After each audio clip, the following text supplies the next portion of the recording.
Gloria a Dios, bendito el nombre del Señor. Aleluya. Alabe lo que Él vive. Amén, bendito el nombre del Señor. Estamos en el mes del servicio y la lealtad. ¿Cuántos dicen amén?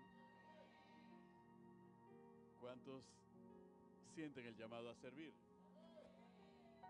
¿Y cuántos sienten el llamado a ser leales? Gloria a Dios, bendito el nombre del Señor.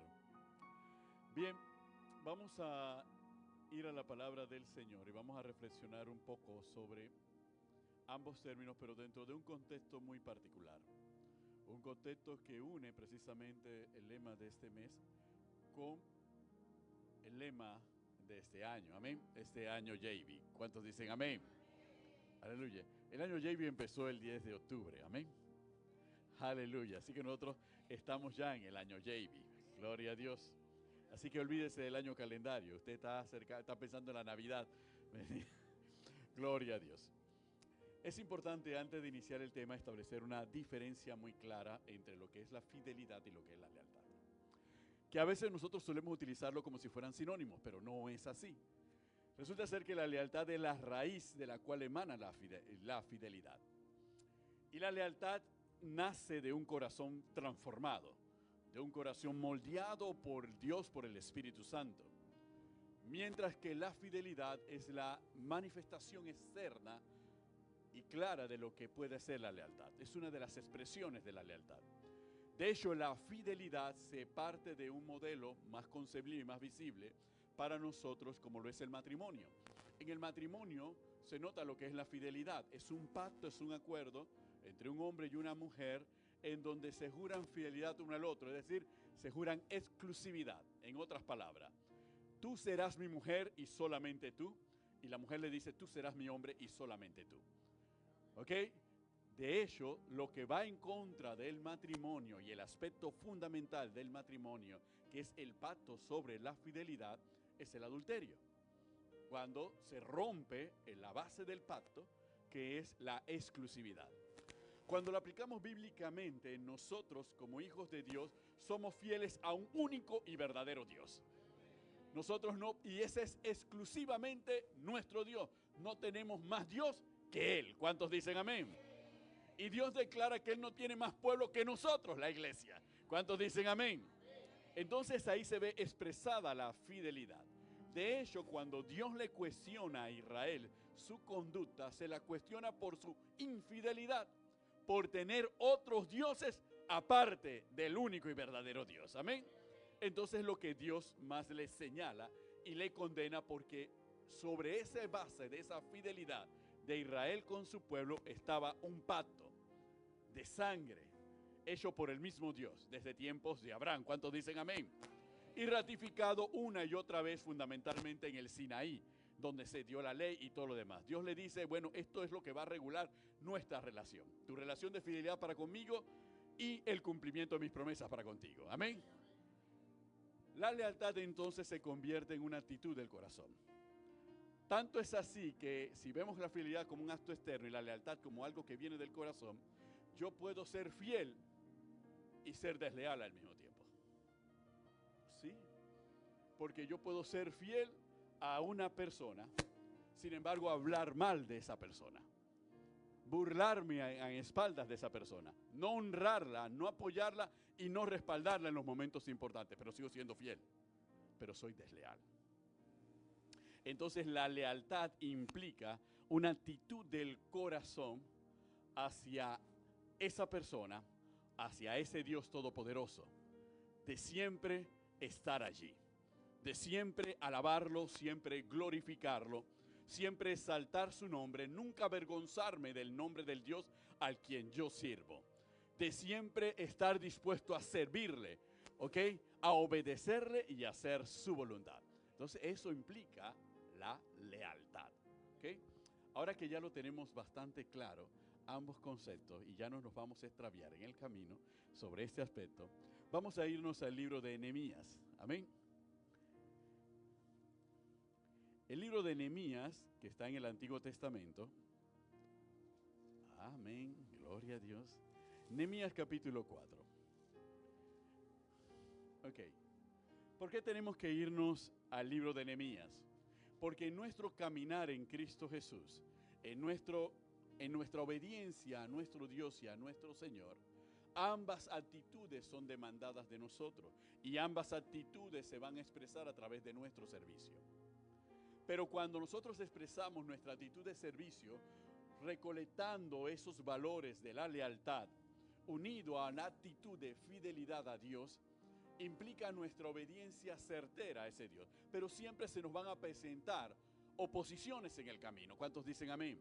Siempre se van a levantar adversarios en el camino para evitar que nosotros hagamos lo que tenemos que hacer, para quebrar nuestra lealtad, para hacer vacilar nuestra fidelidad y obviamente para hacer naufragar y fracasar nuestro servicio a Dios. Amén. Nehemías es uno de los libros que mejor ilustra estos aspectos. En el capítulo 4, el cual seguramente ya hemos leído anteriormente, nos presenta dos connotaciones. Nos habla de la existencia de enemigos externos y nos habla de la existencia de enemigos internos. ¿Cuántos dicen amén? En los cuales nosotros vamos a enfrentar todos los días. Todos los días cuando hemos elegido aceptar a Cristo como nuestro Señor y Salvador, y hemos elegido seguirle, y hemos elegido permitir que el Espíritu Santo obre en nosotros y cambie nuestro carácter y forme la imagen de Cristo Jesús en nuestra vida, y hemos elegido servirle, hacer su voluntad y realizar todas las obras que Él nos encomiende hacer y cumplir la misión que Él nos ha establecido, nos vamos a encontrar contra enemigos externos y contra enemigos internos que van a impedir y van a tratar de impedir que esto se haga. ¿Cuántos dicen gloria a Dios? Aleluya. A veces parece que nos hace falta un poquito de luz, pero bueno. Vamos directamente a la palabra del Señor en el capítulo 4. Dice, en el nombre del Padre, del Hijo y en la comunión del Espíritu Santo, de la siguiente manera. Cuando oyó Sanbalat que nosotros edificábamos el muro, se enojó y se enfureció en gran manera e hizo escarnio de los judíos. Y habló delante de sus hermanos y del ejército de Samaria y dijo, ¿qué hacen estos débiles judíos? ¿Se les permitirá volver a ofrecer sus sacrificios? ¿Acabarán en un día? ¿Resucitarán de los montones del polvo las piedras que fueron quemadas? Y estaba junto a él Tobías amonita, el cual dijo, lo que ellos edifican del muro de piedra, si subiere una zorra lo derribará. Oye, oh Dios nuestro, que somos objeto de sus menosprecios, y vuelve el baldón de ellos sobre su cabeza, y entrégalos por despojo en la tierra de su cautiverio. No cubras su iniquidad ni su pecado, sea borrado de delante de ti, porque se airaron contra los que edificaban. Edificamos pues el muro, y toda muralla fue terminada hasta la mitad de su altura, porque el pueblo tuvo ánimo para trabajar. Pero aconteció que oyendo Sanbalat y Tobías y los árabes, los amonitas y los de Asdod, que los muros de Jerusalén eran reparados, porque ya los portillos comenzaban a ser cerrados, se encolerizaron mucho y conspiraron todos a una para venir a atacar a Jerusalén y hacerle daño. Entonces oramos a nuestro Dios, y por causa de ellos pusimos guarda contra ellos de día y de noche. Y dijo Judá, las fuerzas de los acarreadores se han debilitado, y el escombro es mucho, y no podemos edificar el muro. Y nuestros enemigos dijeron, no sepan ni vean hasta que entremos en medio de ellos, y los matemos y hagamos cesar la obra. Pero sucedió que cuando venían los judíos que habitaban entre ellos, nos decían hasta 10 veces, de todos los lugares de donde volviereis, ellos caerán sobre vosotros. Entonces por las partes bajas del lugar, detrás del muro, y en los sitios abiertos, puse al pueblo por familia, con sus espadas, con sus lanzas y con sus arcos. Después miré y me levanté y dije a los nobles y a los oficiales y al resto del pueblo, no temáis delante de ellos, acordaos del Señor grande y temible, y pelead por vuestros hermanos, por vuestros hijos y por vuestras hijas, por vuestras mujeres y vuestras casas. Y cuando oyeron nuestros enemigos que lo habíamos entendido y que Dios había desbaratado el consejo de ellos, nos volvimos todos al muro, cada uno a su tarea. Desde aquel día, la mitad de mis siervos trabajaba en la obra y la otra mitad tenía lanzas, escudos, arcos y coraza. Y detrás de ellos estaban los jefes de toda la casa de Judá, los que edificaban en el muro, los que acarreaban y los que cargaban. Con una mano trabajaban en la obra y en la otra tenían la espada. Gracias, Señor y Dios Padre Todopoderoso, por tu palabra. Señor, glorifica tu nombre en medio de los tiempos, Señor, y da a conocer tu nombre, Señor, a cada uno de nosotros. Guíanos conforme a tu voluntad, Señor. Menguamos nosotros delante de ti, Señor, y reconocemos tu grandeza, Padre, para que seamos nosotros edificados por medio de tu palabra y de tu Espíritu Santo que mora en nosotros. Usa, Señor, esta vasija de barro como un instrumento de honra en tus manos para bendecir a tu pueblo. En el nombre de Jesús, amén y amén. ¿Podemos sentarnos, iglesia? Aleluya, gloria a Dios. Amén. Cuando nosotros leemos este capítulo 4, que tiene que ver precisamente con lo que hace referencia a la iniciativa, porque Nehemías es un libro de liderazgo cristiano. Nehemías es un libro que nos habla de lo que tenemos que hacer cuando vamos a hacer la obra del Señor. Nehemías es un libro que nos habla de la misión que tenemos, cómo ejercer la misión que Dios nos ha encomendado. Nehemías es un libro que nos prepara para conquistar, para vencer a nuestros adversarios y para alcanzar el éxito en aquello en lo cual nos ha sido propuesto por parte de Dios. Amén. Sin embargo, aquí en este capítulo 4 se advierten el primer extremo, se advierten la oposición externa que hay para todo lo que nosotros queramos realizar. Nos habla de las tácticas del enemigo, nos habla de la respuesta de Nehemías y nos habla de las armas que nosotros tenemos que emplear para vencerlos. ¿Cuántos dicen amén? Así que en este capítulo 4 en realidad vamos a hacer un análisis del capítulo 4 rápidamente, pero que va a unir lo que está en el capítulo 4 con lo que todos nosotros los cristianos conocemos en Efesios capítulo 6, la armadura de Dios. ¿Cuántos dicen amén?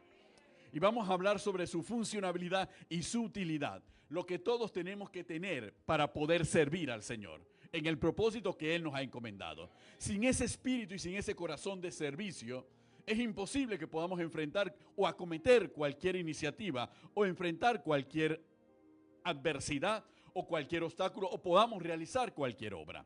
Es necesario que ese corazón de servicio que debe ser desprendido y en el cual debe prevalecer el amor a Dios sobre todas las cosas esté suficientemente afirmado.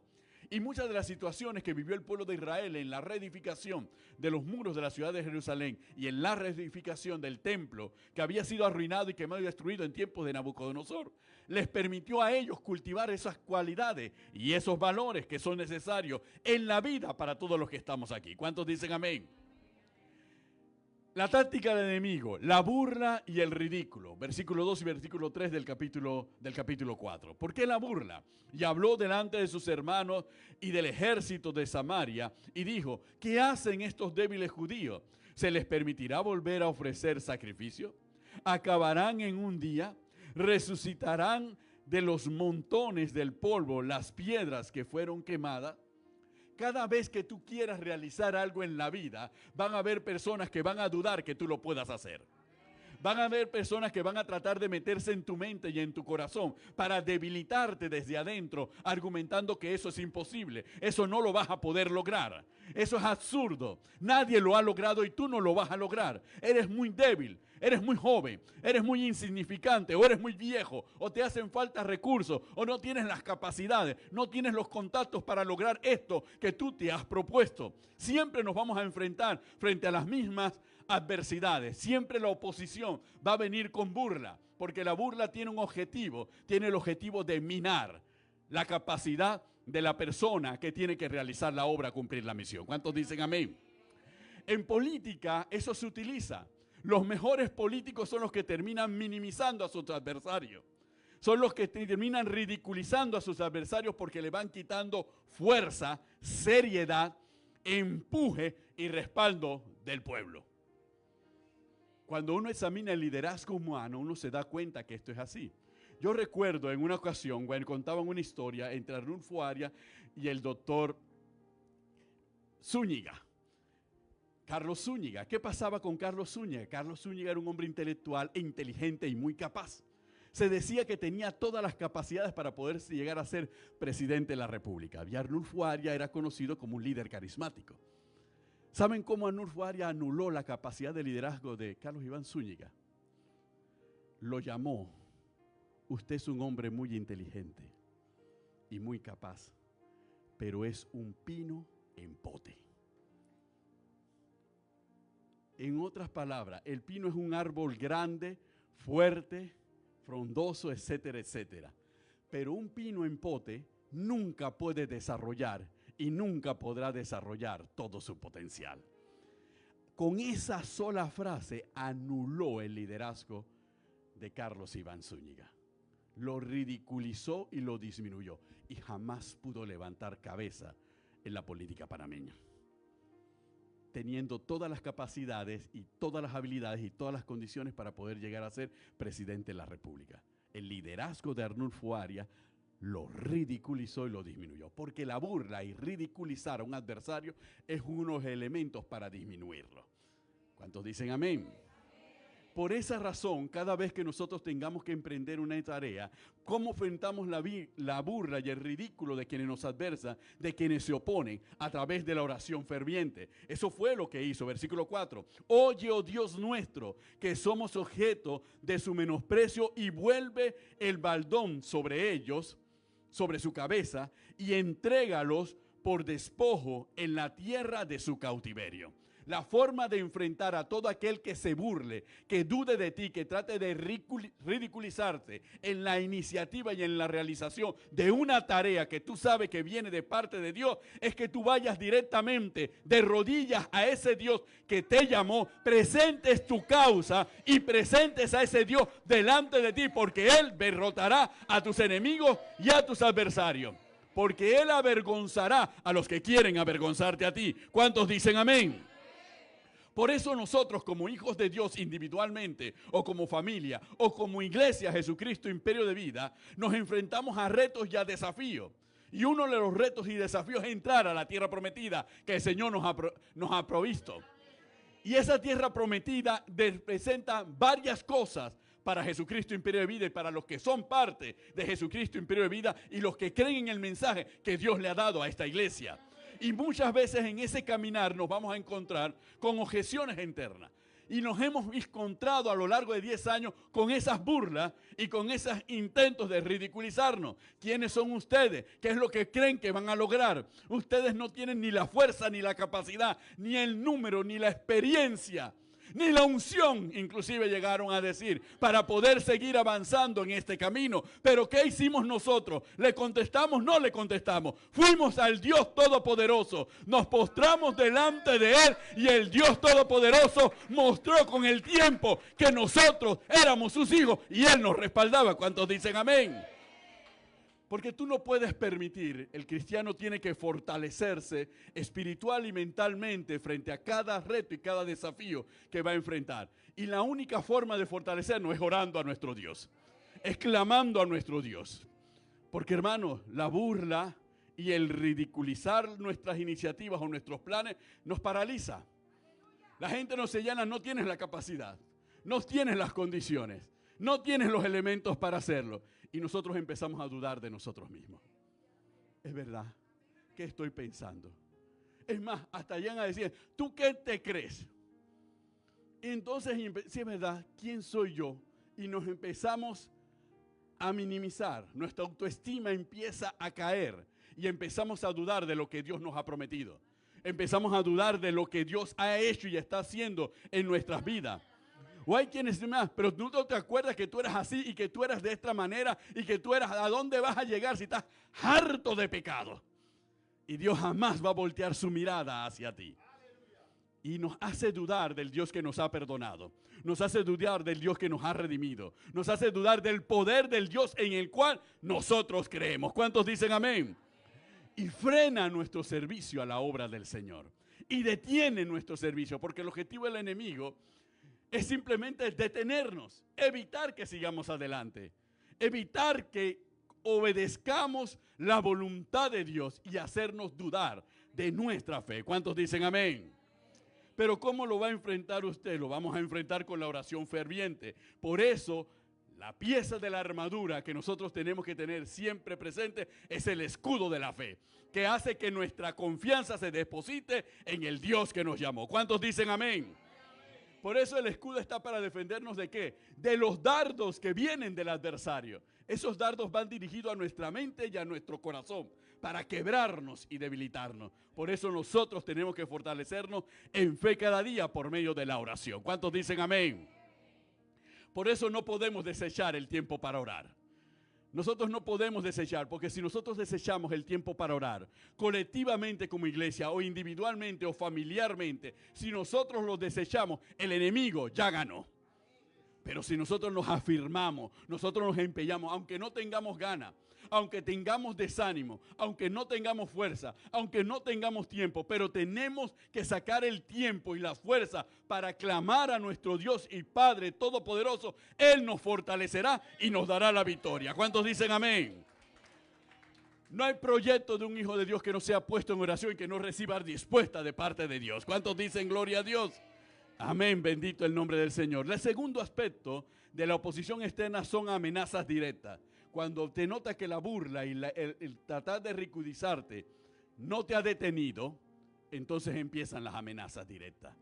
Y eso lo vemos claramente en el versículo 7 y el versículo 8 del capítulo 4. Dice, pero aconteció que oyendo Sanbalat y Tobías y los árabes, los amonitas y los de Asdod, que los muros de Jerusalén eran reparados porque ya los portillos comenzaban a cerrarse, se encolerizaron mucho y conspiraron todos para venir a atacar a Jerusalén y hacerle daño. Es que cuando ya la burla no te detiene, entonces viene la amenaza directa. Ahora viene la amenaza directa. Esto es lo que se va a pasar. Inclusive hablarán en nombre de Dios. Si sigues adelante, esto es lo que te va a pasar. Porque se valdrán de cualquier elemento para tratar de persuadirte en seguir adelante. Y se van validos de cualquier tipo de elemento para tratar de persuadirnos y evitemos que sigamos adelante. ¿Ok? Que esta pastora está vetada, no puede predicar en ninguna iglesia.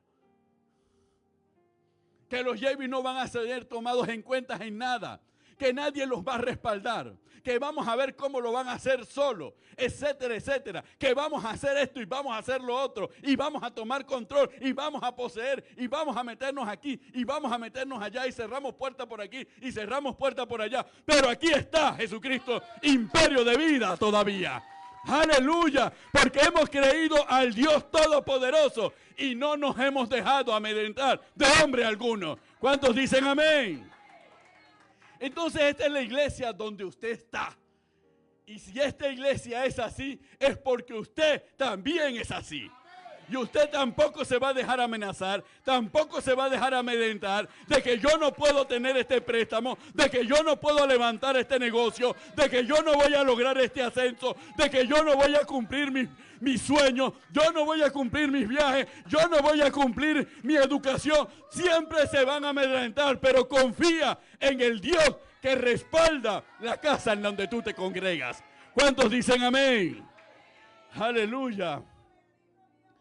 ¿Y cómo se actúa? Porque ¿cómo actuó Nehemías? Con oración. Pero a la oración ahora le añadió una acción estratégica. Vamos a estar expectantes. Es que por si vienen, vamos a armarnos y vamos a prepararnos. Vamos a estar vigilantes de sus artimañas, de cómo van a hacer y de lo que tratan de lograr. Y vamos a tener una acción estratégica, medidas. ¿Cómo nosotros vamos a enfrentar los ataques? ¿Cómo vamos a anular el ataque? ¿Cómo vamos a evitar que el ataque logre tener éxito en nosotros? Y vamos a tomar las acciones estratégicas que son necesarias. Por eso las acciones se tomaron. Vamos a fortalecer la formación cristiana. Vamos a fortalecer la doctrina cristiana en medio de nosotros. Vamos a fortalecer la oración de la iglesia. Vamos a fortalecer el ayuno de la iglesia. Vamos a darle libertad al Espíritu Santo. Vamos a hacer lo que tenemos que hacer, que sabemos que detendrá cualquier ataque del enemigo. ¿Cuántos dicen amén? Y si eso se ha hecho como iglesia, eso es lo que individualmente y en familia tenemos que hacer cada uno de nosotros. Porque hay proyectos familiares y hay proyectos individuales. Y la misma estrategia que ha funcionado para la iglesia en que te congregas es la misma estrategia que va a funcionar en tu vida y en tu casa. ¿Cuántos dicen amén? Bendito el nombre del Señor. Por eso se necesita disciplina y vigilancia, que es representado por el yelmo de la salvación. ¿Por qué disciplina y vigilancia? Porque tú tienes que tener la cabeza bien protegida para proteger el área donde vienen los pensamientos y las ideas y donde se construyen los planes y las estrategias, para ver con claridad, para visualizar por dónde viene el adversario o por dónde puede venir. Porque eso es lo otro, tú tienes que prever por dónde puede venir tu adversario. Y tienes que hacer simulaciones mentales. Y si viene por aquí, y si viene por acá, y si viene por aquí, y si viene por acá, ¿qué voy a hacer para evitar que por allí entre? Y si llega a entrar, ¿qué hago para evitar que el daño se esparza?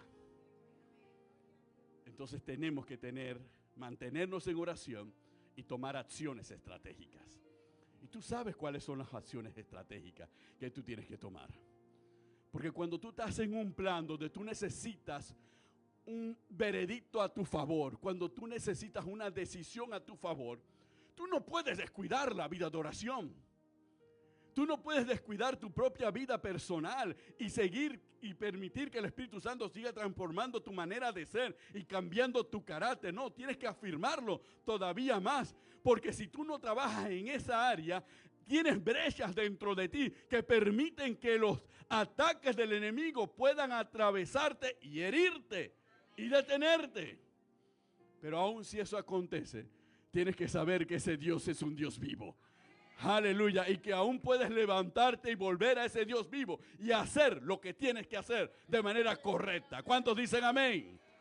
Bendito el nombre del Señor. El tercer aspecto a través del cual, que representa la oposición externa, desaliento interno por fatiga.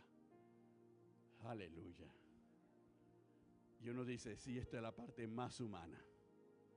Claro que es la parte más humana. Porque cuando tú tienes un problema que empezó el día 1, cuando llega el día 15 y el problema sigue allí, ya tú empiezas a dar signos de agotamiento. ¿Y qué pasa cuando nos agotamos? Es un agotamiento que no se puede describir. No estás cargando 100 bloques, ni estás cargando 100 sacos de cemento, pero te sientes agotado y agotada. Sientes que no tienes fuerza. Y dices, pero no estoy haciendo nada que me tenga que agotar en la casa o en el trabajo, pero me siento agotado y agotada. Porque esa es una estrategia del enemigo. Una guerra de desgaste, de irte minando lentamente para que tú no tengas fuerza para defenderte y mucho menos para seguir adelante. Entonces, ¿qué uno hace cuando está el agotamiento? Israel lo tuvo, Judá lo tuvo. Y dijo Judá, las fuerzas de los acarreadores se han debilitado y el escombro es mucho y no podemos edificar el muro. Es mucho el trabajo. No podemos vender 50 boletos una persona, no podemos. Es demasiado. No podemos pensar que vamos a estar aquí o vamos a estar allá. No podemos pensar que vamos a salir de Tinajita. No podemos, no tenemos fuerza. Es mucho el trabajo. ¿Cómo no? Y también un terreno para una iglesia. No podemos. No da el dinero, no da el bolsillo, no da. No se puede. Aunque lo sumemos todos, no da. Hermano, y las cuentas en realidad no han dado nunca durante estos 10 años. Pero igual lo hemos hecho. ¿Cuántos dicen amén? Y siguen sin dar, e igual lo seguimos haciendo. Porque no descansamos en lo que vemos, sino en el Dios Todopoderoso que nos ha ordenado hacer algo y nosotros le obedecemos. ¿Cuántos dicen amén? Aleluya. Entonces ahí hay que hacer una reorganización y un recordatorio. Por eso, de vez en vez, cada año se hace una planificación estratégica, ¿verdad? Y en esa planificación estratégica recordamos sobre qué cimiento está Jesucristo, imperio de vida. Y cada planificación estratégica nos lleva a una reorganización. Ahora lo vamos a hacer así. Ahora vamos a reducir los departamentos, ahora vamos a ampliar los departamentos, ahora vamos a enfocar cómo vamos a llevar los servicios, ahora vamos a hacer esto, ahora vamos a hacer lo otro, ahora vamos a orar en la noche, vamos a orar en la mañana, pero ahora no, ahora vamos a orar en la mañana y ayunar en la mañana y vamos a ser selectivos, vamos a poner a las madres a orar, van a orar los diáconos, van a orar Sená, vamos a reorganizarnos. ¿Por qué? Porque eso confunde al enemigo. El enemigo no tiene un punto fijo al cual atacar porque constantemente estamos en una reorganización, cambiando de forma para presentar mejor defensa y para seguir adelante con nuestro llamado y responsabilidades. ¿Cuántos dicen amén? Aleluya. Ahora saben por qué sabemos que el Espíritu Santo dirige esta iglesia. Ahora lo sabemos. Pero eso lo hace el Espíritu Santo para la iglesia, para darnos modelo a cada familia y a cada individuo que viene a Jesucristo, imperio de vida, de cómo se tienen que hacer las cosas. Porque todos nos vamos a enfrentar a los mismos desafíos y al mismo adversario. ¿Cuántos dicen amén? Y lo que ha resultado exitoso aquí, también va a ser exitoso en tu vida y en tu familia. ¿Cuántos dicen gloria a Dios? Y cuando viene el desaliento, y hay que reorganizar y hay que recordar, ¿a qué nos amparamos? En la palabra de Dios. Y nos motivamos en esa palabra. Ahí es donde nosotros tenemos que utilizar la espada del Espíritu. Ahí es cuando tenemos que llamar las cosas que no son como si fuesen. Ahí es cuando tenemos que declarar palabras sobre todo lo que se levante contra nosotros. Ahí es que tenemos que declararnos palabras a nosotros mismos para movernos y levantarnos para seguir adelante. ¿Cuántos dicen amén? Ahí es donde nosotros decimos que todo lo que es nacido de Dios vence al mundo. Y esta es la victoria que ha vencido al mundo, nuestra fe. ¿Cuántos dicen amén? Porque ahí es donde nos apoyamos para hacerlo. ¿Cuántos dicen gloria a Dios? Cuando nos faltan fuerza, porque ustedes no crean que a la pastora le hace falta. Ustedes la ven intensa, con fuerte, de dónde saca su energía. Pero llega el momento en que esa energía le sale de orar y clamar al Señor y recordar sus promesas y recordar la bendición del Señor y encontrar fuerzas para levantarse y seguir adelante. Porque es que la palabra nos dice, diga el débil, cuando somos débiles, es donde más tenemos que darnos cuenta que la presencia del Señor se habrá de manifestar en nuestras vidas. ¿Cuántos dicen amén? Aleluya. Y nos daremos cuenta que no somos nosotros. Es Dios en nosotros obrando, porque Dios nos va a respaldar a todo aquel que le busca con un corazón sincero. ¿Cuántos dicen gloria a Dios? Aleluya. Estas son las oposiciones externas. Y las oposiciones internas están basadas en dos elementos, el pecado y el desaliento. Aleluya, pastor, ya está en la parte que... No, hermano, es que uno tiene que cerrar brechas. ¿Cuántos dicen amén? Toda brecha tiene que ser cerrada. Cuando tú estás construyendo un muro en tu casa para que el agua no se filtre ni inunde la casa, tú te aseguras. ¿Cómo tú vas a saber que has construido un buen muro? Cuando venga el primer aguacero. ¿Cómo tú sabes que has puesto un buen techo? Los techos se ponen en verano. ¡Absurdo! ¿Por qué se ponen en verano? Porque no está lloviendo. ¿Y cuando nos damos cuenta? Ya le pagaste al techero. En febrero le pagaste al techero. Y el aguacero fuerte te cae en octubre. Y en octubre te das cuenta la cantidad de goteras que hay. Entonces, ¿por qué pusiste el techo en verano? Pero si lo hubieses puesto en invierno, en el mismo invierno te darías cuenta dónde están las brechas, dónde están las goteras. Entonces nosotros tenemos que descubrir dónde están las brechas y las goteras que permiten que el enemigo pueda permear nuestra defensa y detenernos o desalentarnos. ¿Cuántos dicen amén? Esto lo encontramos desde el principio en la injusticia. Y lo vemos en el capítulo 5, de ahí mismo de la carta de Nehemías, en el versículo 1 al 5. Injusticia, ¿por qué? Porque la ley de Moisés establecía que tú no debes prestarle a tu hermano. y tú no tienes que prestarle a tu hermano ni aplicar la usura a tu hermano. Entonces los judíos estaban prestándole los ricos a los pobres y prácticamente los tenían esclavizados. Así que esa situación de injusticia entre hermanos debilitaba la obra. Claro que la va a debilitar porque todos estamos en un propósito, pero entre nosotros mismos tenemos unos problemas. Entonces los problemas tienen que disolverse porque nadie puede destruir y nadie puede entrar en una casa unida. Se ataca y se derrota una casa dividida. Entonces, cuando aquí se ha hecho énfasis en la unidad, gloria a Dios, ¿cuándo se acuerdan cuando todo un año le dedicamos a la unidad? Amén. Y todo lo dedicamos en la unidad. Y por eso se va a la práctica cuando se van a las reuniones de liderazgo. Tenemos que salir con una decisión, como dice la pastora, una decisión de consenso, donde todos estemos de acuerdo. Porque si todos estamos de acuerdo, es imposible que alguien de afuera venga a dividirnos. Porque todos estamos de acuerdo. Nadie tomó la decisión por allá. Todos nos sentamos y decidimos lo mismo. Amén. Entonces, la unidad es lo que garantiza la resistencia frente al ataque del enemigo. Pero esa unidad se construye sobre la base de la justicia, de dar a cada cual lo que le corresponde. Y confrontar el pecado o lo que está incorrecto de manera frontal. No pasarle la mano. Por eso, aunque nos duela y nos incomode el face to face tiene una razón de ser. Evitar que el pecado siga corriendo y siga erosionando desde adentro la estructura. Es lo mismo que ocurre en la familia. Cuando tú confrontas a tu hijo con una actitud incorrecta, no lo haces porque quieres arruinarle la vida, es para ponerle freno a esa actitud incorrecta.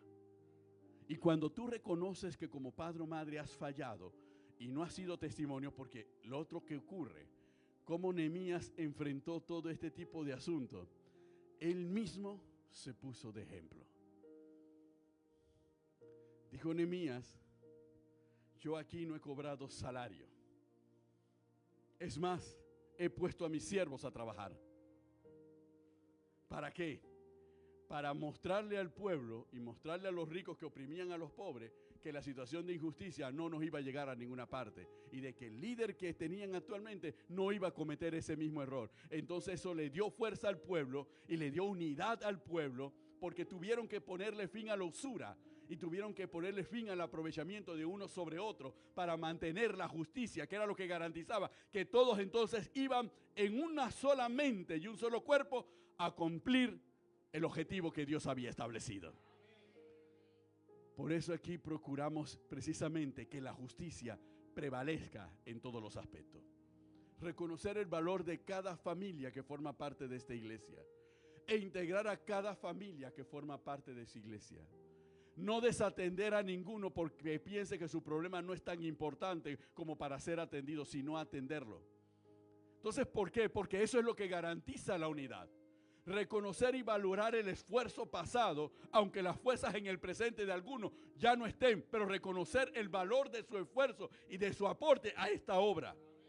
Entonces, cuando actuamos de esa manera, entonces es precisamente para cerrar cualquier brecha que pueda traer desaliento por injusticia. Aquí no me tratan, aquí no me valoran, aquí no me respaldan, aquí no me dan oportunidad. Y cualquiera que ha reclamado sobre esos aspectos ha sido sobre la base de un sentir que no tiene que ver en lo absoluto con la realidad de la iglesia.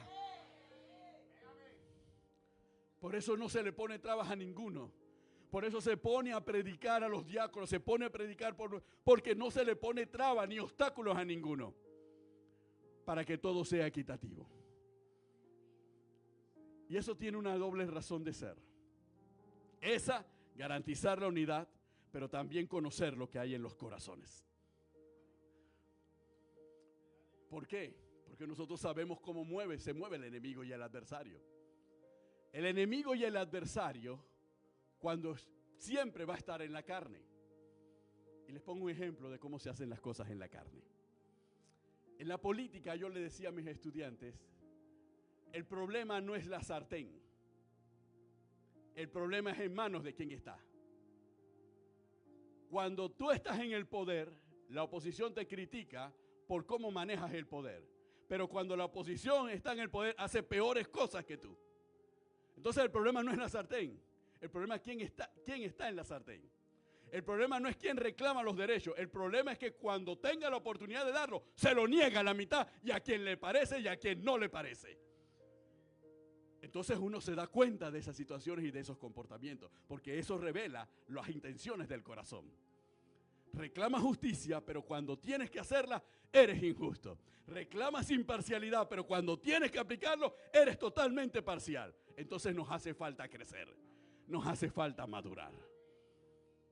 Porque nosotros somos responsables de cuidar la obra del Señor. ¿Cuántos dicen amén? Es sacrificio personal. Nadie se quería sacrificar. Y el sacrificio personal es lo que más golpea el servicio. Porque para poder servir yo tengo que hacer sacrificios personales. Para poder servir tenemos que hacer sacrificios personales. No pretenda que usted puede servir y que todo se acomode para que usted no tenga que sacrificar nada y pueda servir. Siempre vamos a tener que hacer sacrificios personales. Hermano, Cristo nos los dijo. El que quiere ser mi discípulo, tome su cruz, niegues cada día, niéguese a sí mismo y sígame. Eso es sacrificio. En el solo llamado cristiano está implícito. Todo el que ha sido llamado debe saber que algo vamos a tener que sacrificar. Y el que piensa que no, está totalmente errado. Eso es imposible porque está escrito en la palabra. Lo vamos a tener que hacer, querrámoslo o no. Cuando nosotros iniciamos este camino en el Evangelio, Carmen y yo, ambos trabajábamos en aeronáutica civil. Carmen era jefa de mercadeo y yo era director de asesoría legal de aeronáutica civil. Nosotros entrábamos a las 8 de la mañana. Había una salida a las 5 de la tarde, pero en el caso del director de asesoría legal, ese horario no existía. Si era necesario y si había junta directiva, yo tenía que quedarme hasta las 10 o 12 de la noche. Sin embargo, nosotros éramos miembros del Tabernáculo de la Fe. Y entramos al Instituto Bíblico del Tabernáculo de la Fe. Y Carmen fue elegida como la presidenta de la Asociación de Estudiantes del Centro Bíblico del Tabernáculo de la Fe.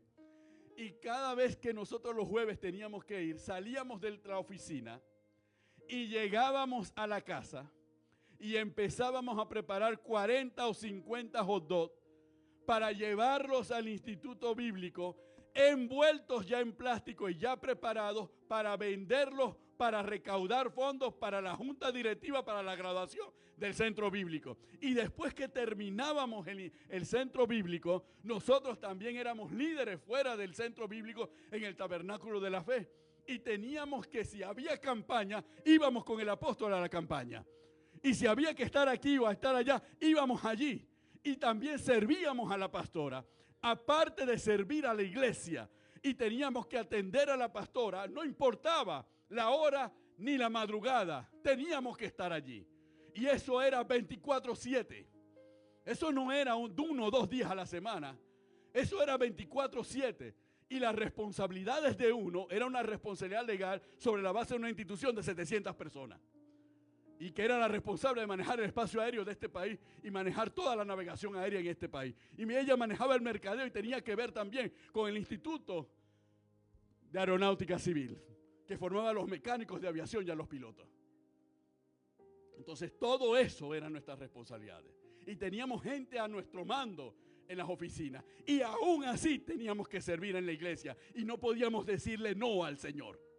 Y no podíamos excusarnos en esto y en lo otro. Teníamos que servirle. Había que sacrificar tiempo. Había que sacrificar espacio para servir al Señor. Porque reconocíamos que todo lo que éramos y lo que teníamos se lo debíamos a Él. ¿Cuántos dicen amén? En ningún momento se sacrificó la iglesia ni el servicio a Dios. Y aparte de eso, hermano, individualmente teníamos que orar todos los días y teníamos que participar en los ayunos colectivos y estábamos leyendo la Biblia permanentemente. ¿O ustedes piensan que aprendimos la Biblia porque el Espíritu Santo ¡pam!, nos metió la Biblia en la cabeza? No, tuvimos que aprenderla y tuvimos que conocerla año con año. Aleluya. Entonces, por eso es que es difícil, tanto para Carmen y para mí, escuchar cuando nos dice, no puedo con todo, necesito tiempo, necesito lo otro. Podemos comprenderlo, porque cada situación es muy particular. Pero hermano, cuando ustedes conocen esto, y tal vez es necesario que se los digamos y se los recordamos, cuando ustedes conocen esto, ustedes tienen que pensar 2 veces, venir a unos pastores que prácticamente le han dado todo y han servido secularmente con mayor responsabilidad. Imagínense cuando yo era director de la Escuela de Derecho de la USMA, tenía 110 profesores de Derecho bajo mi responsabilidad, 4 administrativos y 700 estudiantes. Y en mi periodo de matrícula tenía que atender uno por uno casi 300 estudiantes en su matrícula.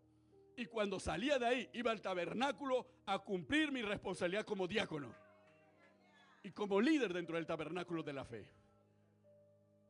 Entonces, hermanos, se puede, sí se puede. Sí se puede, porque uno tiene que tener la mentalidad de que si va a servir es porque está dispuesto a sacrificar. ¿Cuántos dicen amén? Aleluya. Y por eso, todo. Y los 3,700. Hay que sacrificar muchas cosas. Cuando yo salí de la USMA, llegué hasta vicerrector de investigación y posgrado, y salí de la USMA, me contratan y me llaman para ser vicerrector académico en la Universidad del Caribe. Otra junta, yo nunca busqué trabajo en mi vida. Me llamaban para trabajar. Entonces me llamaron para ser vicerrector académico. Y cuando ya uno se va, llega el momento, el esposo Luis me invita a predicar en una fiesta santa contra la fiesta pagana. Y me da un sobre, que lo tengo aquí, casualmente creo que en esta Biblia. Y el sobre que me da el apóstol Ruiz es un sobre de una ofrenda. Yo le dije, yo no necesito ofrenda, apóstol. Y el apóstol Ruiz me dice, el mejor trabajo en ese sobre, Benito, es servir a Cristo. En ese momento yo supe, se acabó mi vida secular. Dios me estaba diciendo, ahora tienes que servirme. Y este es el mejor trabajo. $3,700. Sacrifica $3,700 y sírveme a mí.